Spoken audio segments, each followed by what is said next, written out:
Good afternoon and welcome to Aston Martin. My name is Peter Hughes. I'm the Vice Chairman of Friends of Hanworth Park House, and I'm here today with Steve Waddingham, who I'll introduce, who works here full time on the heritage and also on the customer liaison, but I'll let you explain more about that.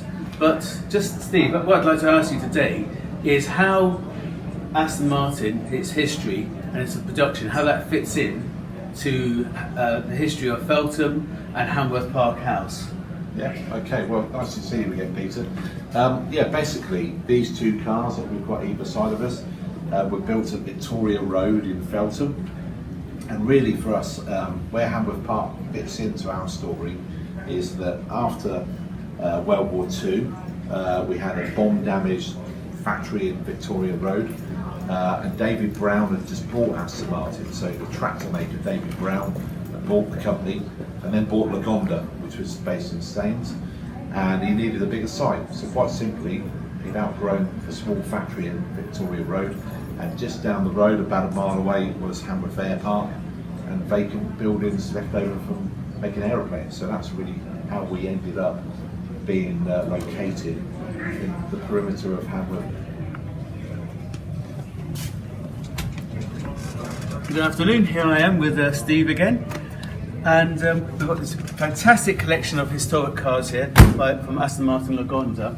And as the Friends of Hanworth Park House and the History Group, we're really interested in where, in terms of your production, design and production, where it fits into the history and the time scale from when the cars were first produced in Feltham and Hanworth to when it went to, and where that fits into the production and also the racing team and those interesting features. Okay, well basically there's a lot of history there, and Aston Martin has got 106 years of history, so there's a huge amount to cover. And over the years we've concentrated more on the what I would call the Newport Pangle era of history, where a lot of our road cars were built. The racing history, the events of the racing itself tended to outweigh more in interest than the actual where it happened. But we're now starting to realise exactly what happened where. And so really perfect timing in terms of coming across your group and being able to kind of link it into the research that we're doing. And we've got a lot of people to help us. We've got the owners of the cars, that we know. There are people that are historians on the David Brown period. There's the Aston Martin Heritage Trust, which is the museum. In Wallingford, is that, you said? Yeah, in Oxfordshire. They look after the interests of the company's heritage and the club, Aston Martin Owners Club Heritage. So they're really our official museum partner. And then there's the Lagonda Club, which is, you have to remember, Lagonda is a separate company. Yeah. And the pre-war archives and the early post-war Lagonda cars are looked after really well by the Lagonda Club.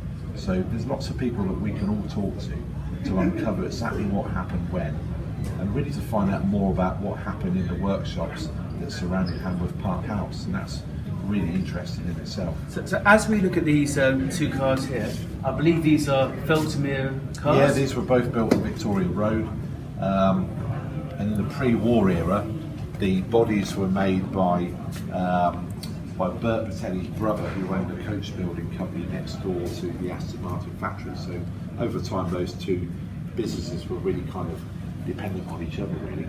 And Aston Martin was always suffering in financial terms with the ups and downs of the economy, and then if you remember in the 30s, Wall Street crash and so on. there's all sorts of problems really, all the trouble brewing up in Europe, and by 1937 when this car was being built, we were really struggling to keep going.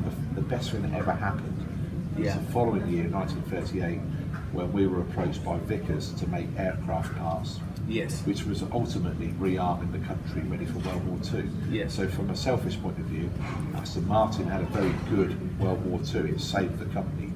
Kept production going. Yeah, and it kind of, the war work that we had was actually making money for once, whereas we were losing money on making cars, so it kind of saved the company. And it also means that when that work ran out, when the need for aeroplane parts ran out in the late 1940s, the company was put up for sale because it was best to get rid of it whilst the accounts looked very good. The other part of the history that's really fascinating and the collectors really love is the whole racing history, and especially that golden era during the 1950s. People think about 1959 Le Mans, for example. Can you tell us a bit about that? Yeah, well, Hanworth Park was where the racing team were based at the park.